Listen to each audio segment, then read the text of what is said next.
Hello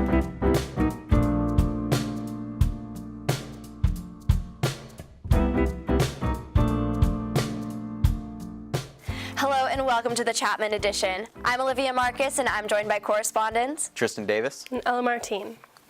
In tonight's stories, we investigate the drug gateway in Panama, birth tourism in Orange County, and why exactly California has been ranked one of the best and worst places to live. Tristan traveled to the heart of Panama to cover our first story. How exactly did you find that story, Tristan? Well, Olivia, I've been traveling there for years, and it's always been a topic of conversation when I travel there and what role that province plays in trafficking drugs to North America. And upon investigation, we found some rather interesting details. Take a look.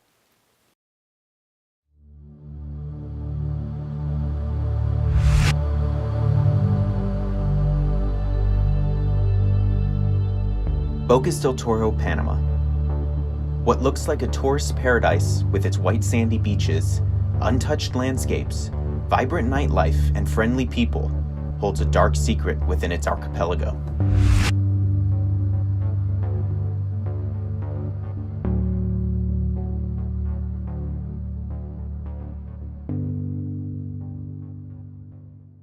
Made up of more than 50 cays and 200 islets, the Bocas del Toro province was originally a settlement for foreign banana producers. The province remained disconnected from administration in Panama City due to the fact it lacked a reliable road connection.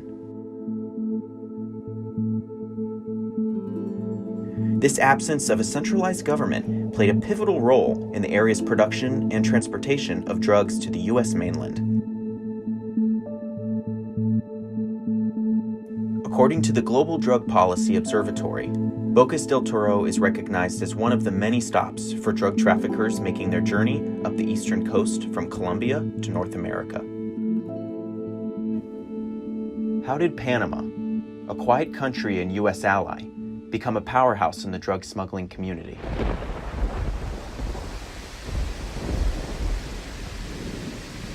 The story begins when Manuel Noriega took control of the country as de facto ruler in 1983 after the death of dictator Omar Torrijos. It is important to understand that Noriega was no normal dictator. He was one of the Central Intelligence Agency's most valued intelligence sources. Why was Noriega so valuable? Because he provided the weapons, cash, and military equipment to the U.S.-backed counterinsurgency forces that fought the U.S.'s war on drugs. You're a very wealthy man. Where does all the money come from, General Noriega? Your money. It's all false. And Noriega asks, if he is making so much money smuggling drugs to the United States, how come he's received dozens of letters of commendation from the U.S. Drug Enforcement Administration? Now, this was rather hypocritical for the U.S. to back Noriega, while he was amassing his own empire through drug trafficking operations with Pablo Escobar. One of his many compounds are located right in Bocas del Toro, and I got to take a look.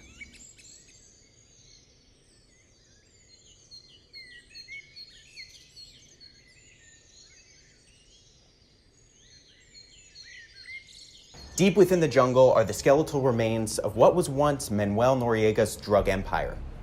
This skeleton of a building once packaged and distributed millions of dollars worth of cocaine and marijuana throughout the United States alone. This compound was more than just a packaging facility. It was Noriega's so-called ranch.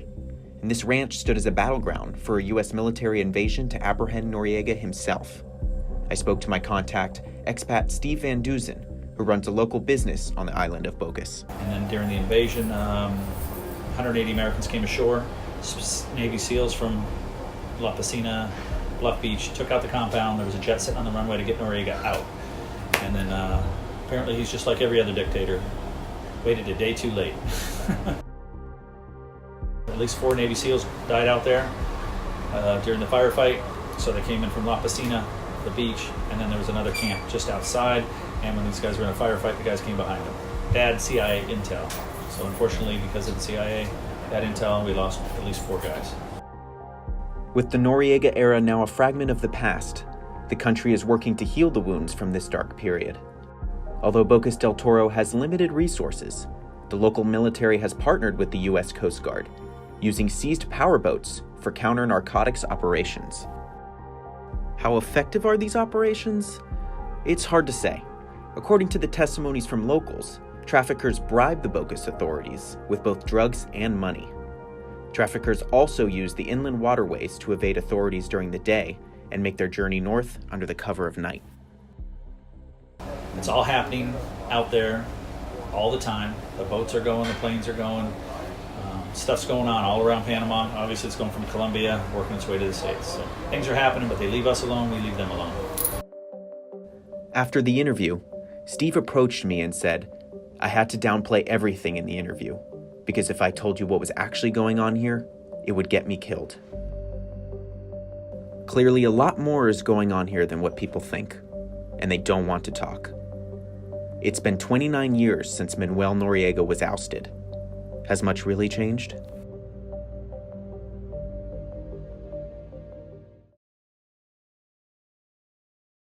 Coming up on the Chapman edition, our team visits a property that has been labeled as a maternity hotel, a key element of the birth tourism industry. You think getting dumped by text is harsh? Try getting dumped by a tennis ball. My ex-owner drove me out to the woods, yelled fetch, and by the time I bought the ball back, he was gone. Yeah, I was pissed. But the folks at the shelter helped me let go of my anger. I learned coping skills, like taking it to the hole. Boom! Now I'm ready to fetch again. But how about I throw and you run and get it?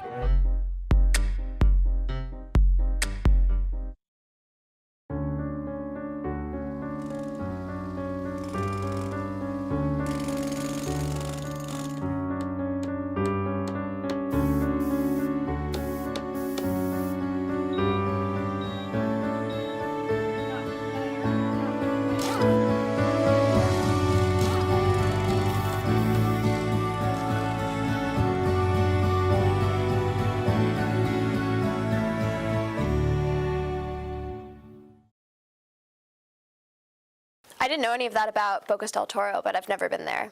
Yeah, the interesting thing is, as long as you have tourists, you'll have a drug problem. And unfortunately, that's the way it works. People go there and they want to party, and the best way to party is alcohol and drugs.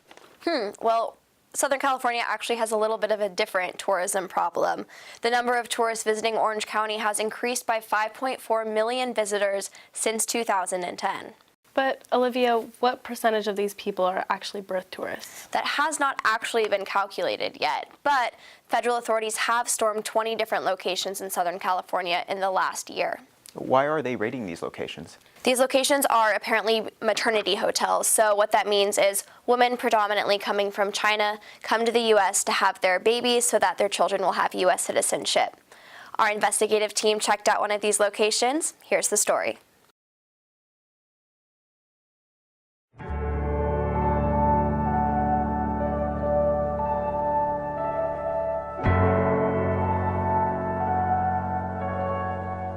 With 278 sunny days a year, white picket fences, and luxury shopping centers, Orange County epitomizes the American dream.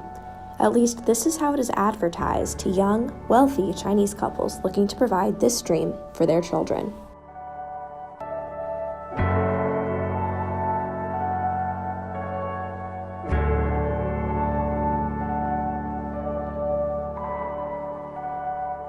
Donald Trump continues to push his plan to combat illegal immigration. Here's what he said last night when asked if the 14th Amendment protects babies born to illegal parents living in the United States.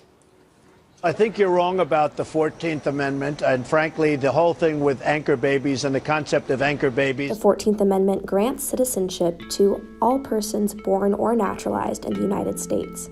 Tourists consider their children anchor babies, guaranteeing them access to public schooling, health care, sponsorship for the parents in the future, or even circumvention of China's two-child policy. Though the number of couples that come to the U.S. every year as birth tourists is undocumented, authorities from previous maternity hotel busts say they often lie about their reason for visiting, stay in the maternity hotels, have their children on U.S. soil to guarantee American citizenship. Birth tourists are encouraged to fly through airports in Hawaii to avoid suspicion. According to the State Department, as long as Chinese nationals provide the correct paperwork and evidence they can pay for their medical care, they will be issued a visa.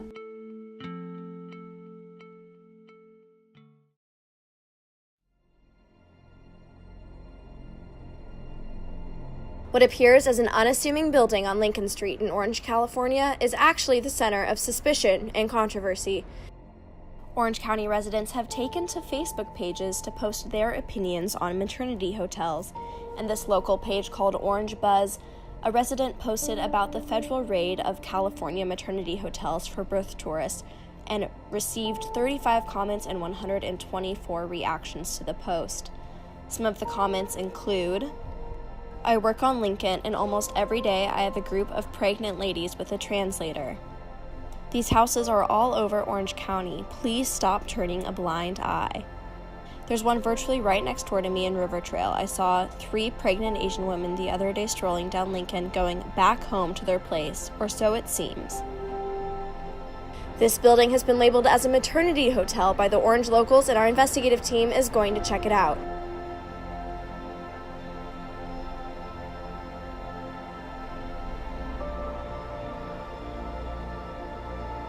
Right now it is 12:51 p.m. I'm about to go into this property. I have the Google Maps listing, which lists this place as a hotel, and I'm gonna go see what would happen if I tried to stay here. Let's take a look.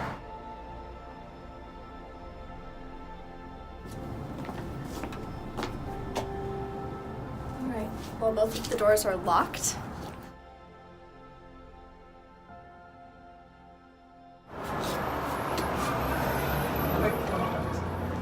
Unable to go in, but you can see there is Chinese writing here on the door. Hi. Hi. I just had a few questions. Yeah. I saw this is listed as a hotel on Google Maps. That is the apartment hotel. This is an apartment? Yeah. Okay. Do you know what's the process for people coming to stay here? A lot of people come from China. Oh, they do? Yeah. Do you mind? Can I come in and ask you a few questions about it? Is that? No. Sorry. Okay. They come from China just to check out the area, or? Yeah. Check the hair. Stay here for a long time, maybe. So there is apartment hotel. Do you know this mean? A permanent hotel? Yes. No. What could you explain what that is? This is if you want to check in here. Registration, make a registration. 3 months up. Okay, so it's like a long-term. Yeah, long term. Long-term process. Okay, and I thought I saw someone with a baby roll by. Is that? Yeah. Is there do a lot of pregnant women come here? Yeah. A little. Yeah, and then they stay. Are they just visiting? Or are they coming here to have their children, or? Maybe. They might be coming here to have children? Yes, maybe. Okay. So, all right, because I've noticed, I've been around here a few times, I've noticed a lot of pregnant women walking around outside, and yeah, so do they have their children in this building, or? Right now, no. No, but they have before? Yes, maybe. Maybe. Yeah. Okay. I just the manager. I can't give you a lot of time. If you want to know more, call my boss. Call my boss, it's okay. Okay. Do you have the number? If you give me your phone number, I call my boss. Maybe my boss call you back. Okay, perfect. I'll do that. So, I just talked to Jason, who is the manager of this property. While I was talking to him, I saw a newborn baby being rolled behind him by. I asked if people had their children here, and he said maybe. So if I want to have more information, his manager might call me. We'll see if that happens. We might do maybe a follow-up, but confirmed this is a long-term stay hotel for Asian families. They come for over 3 months, and they might be having babies here. For now, birth tourism will continue to be protected by the 14th Amendment. And as long as city officials don't find anything fraudulent with this hotel location, it will remain right here on Lincoln Street.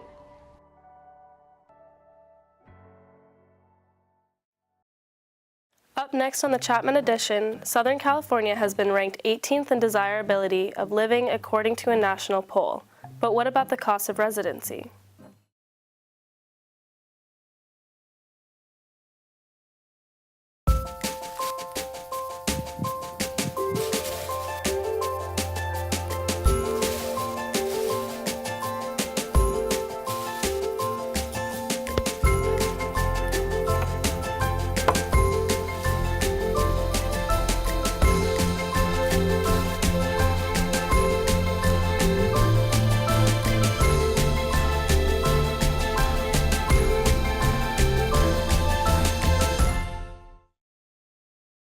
Bye-bye. Hi. Hoping for a crisp breeze to help keep you alert. Oh, he took a sip of water too. That'll probably help. You were probably gonna turn down the radio too, so you could focus, right? Probably okay isn't okay. Right. If you see a warning sign, stop and call a cab, a car, or a friend. I think the water line is what really drove it home. I blew on him. So that's actually crazy that you even got that guy to come talk to you outside the hotel. Yeah, we got really lucky. I just tried to get into the building, and I think he saw us on the security cameras and came out. But I think the craziest thing was while I was interviewing him, a newborn baby was actually just wheeled by behind him in a little carrier. Well, the question is, the child will have citizenship, but will they want to grow up in Orange County? U.S. News and World Report states that Southern California is the 25th worst place to live. What do you guys think? Well, I'm a Miami boy originally. I moved here, and I have to say, Southern California has some nice weather, but the traffic is just a no-go for me. I think the beaches outweigh the traffic. I'm from Washington State, and I love it here. Yeah. As someone from the Pacific Northwest, I'm from Portland. The traffic is not good, but it's definitely taking over the Pacific Northwest, I think, too. I think the livability here is kind of just unrealistic, and they're definitely moving up to the Pacific Northwest. Mm-hmm. We talked to Chapman students to determine whether Southern California is the place to be.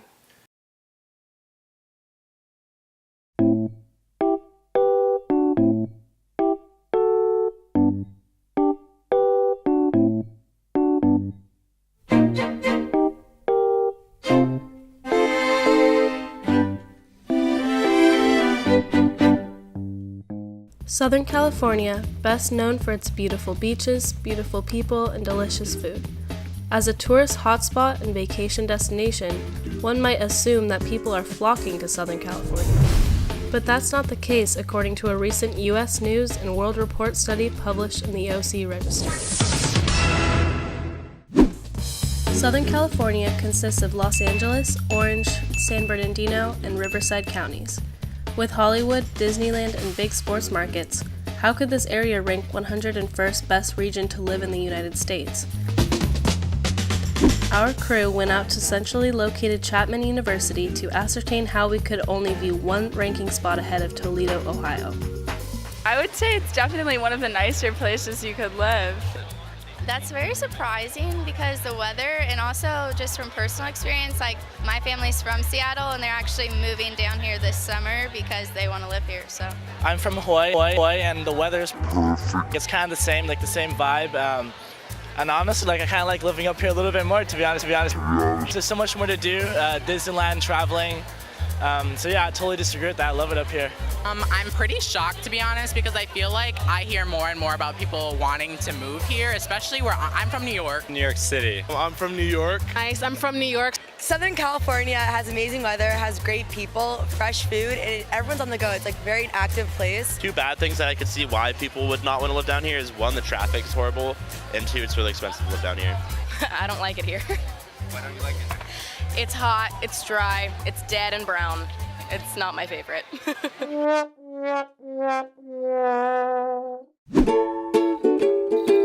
While expensive housing has driven people from the area and landed SoCal 86 in net migration, there is no denying people would like to live here, as it ranks 18th in desirability.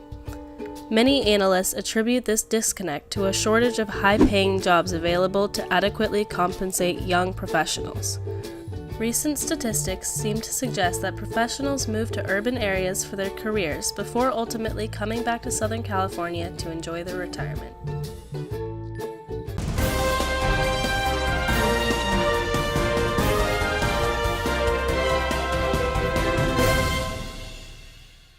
The people of this state have been beaten down by the majority party in this state. We have the highest poverty rate. We have more people on welfare than any other state in the country. Our business climate is horrendous. Our quality of life is suffering, Katie. We're 50th out of 50 for crying out loud.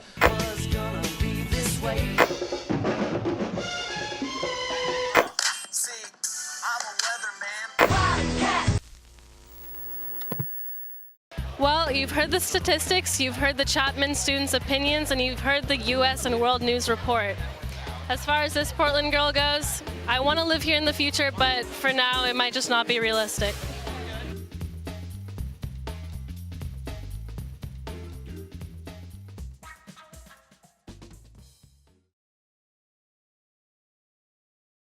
Whether it's the war on drugs, birth tourism, or Southern California, we've got the story. For the Chapman edition, I'm Olivia Marcus. I'm Ella Martine. and I'm Tristan Davis. Good night.